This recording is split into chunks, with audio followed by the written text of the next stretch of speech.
Tenerife with Michael. So we've got a 61 kilowatt hour battery and the 50 kilowatt inverter. So how long has it been running for? About a month. And since it's been running, what's the electricity bill? 0. So this, and what size panels are we using? We've got 60 panels of 510. So 60, 510, so about 30 kilowatt panels. Correct. 30 kilowatt panels, and what's it producing a day here? At the moment, we're still early in the morning, but when I put it, it's about 12, 13 kilowatts.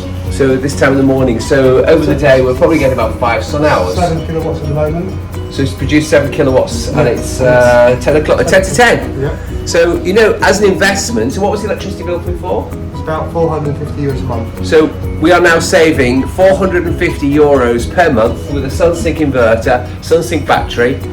You know, this is an absolute no-brainer with a fairly small array.